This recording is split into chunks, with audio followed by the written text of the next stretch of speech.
last night there was a major escalation in this war. So the Israelis have bombed the Iranian oil fields.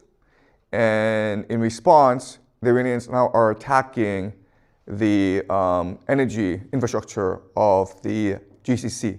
Okay, so let's have a look at what this attack looks like. This is Qatar.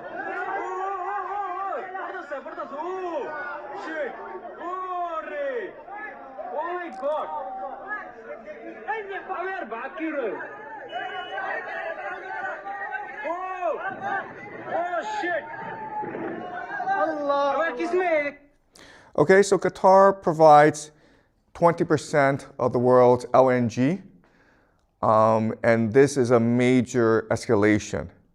And again, as I pointed out last class, the entire strategy of Iran is to destroy the global economy, okay? And this is how it will do so.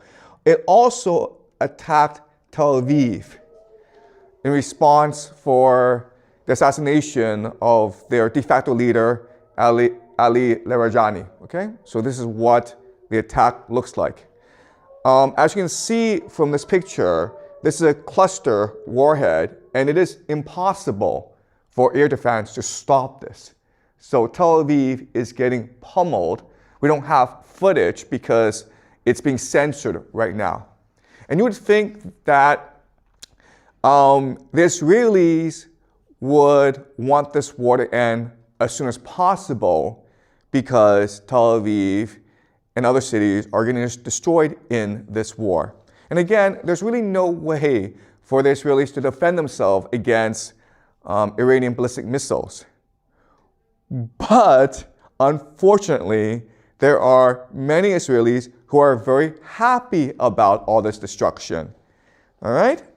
And so this is one of the more influential rabbis in Jerusalem.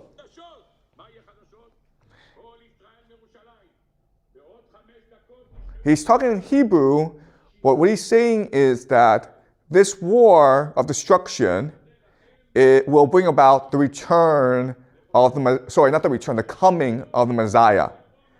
And it will happen on Thursday, which is today.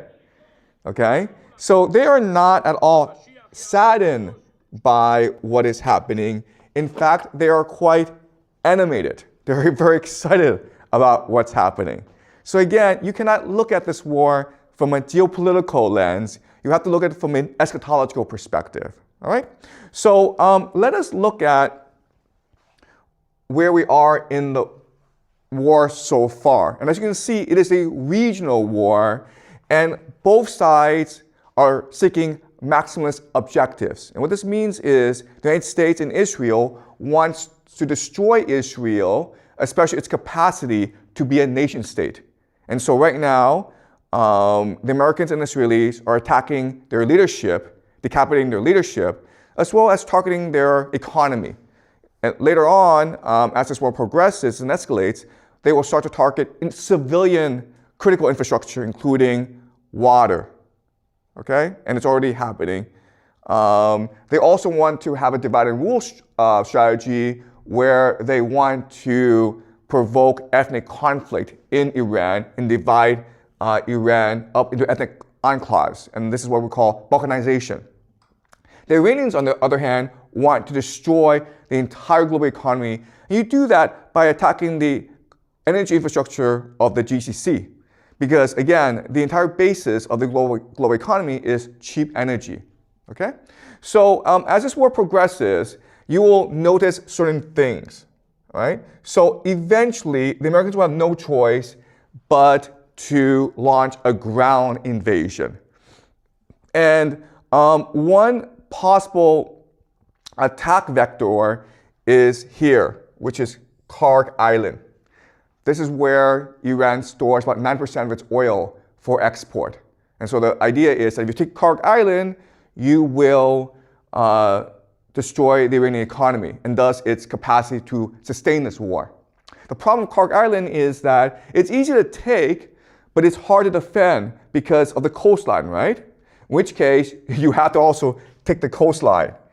But then you deal with the Zagros Mountains, and so you have to expand outwards.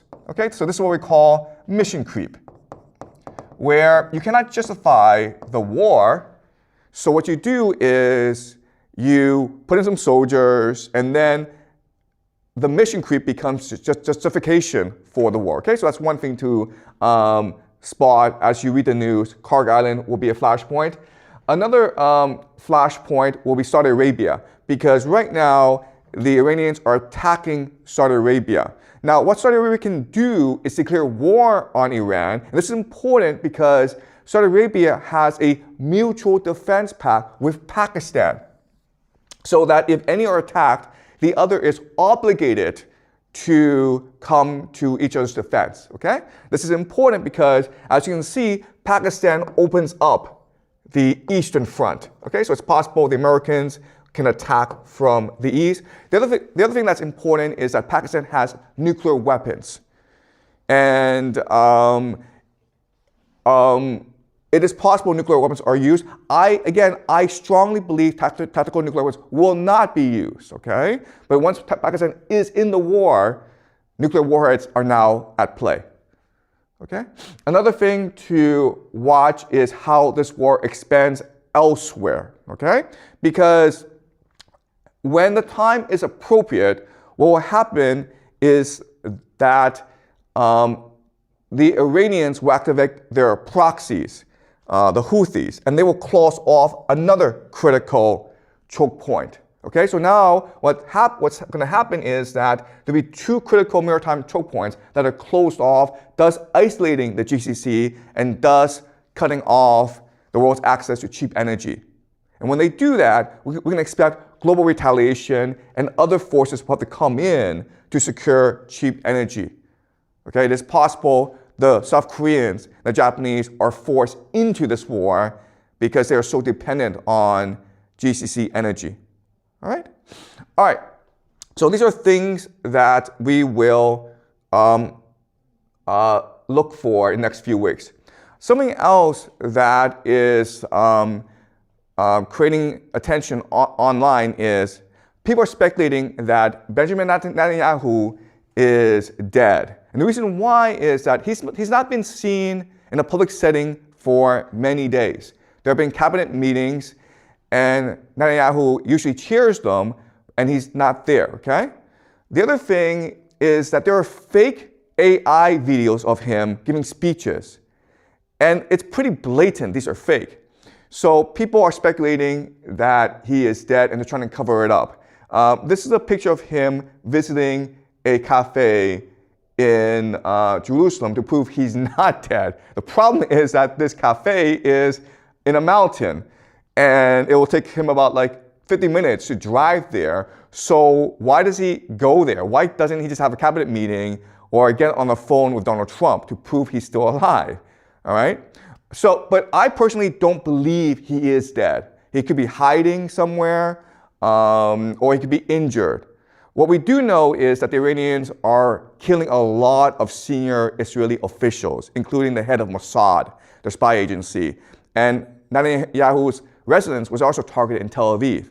So that's a really interesting question. How are the Iranians able to target so many of the top leadership of the Israelis, okay?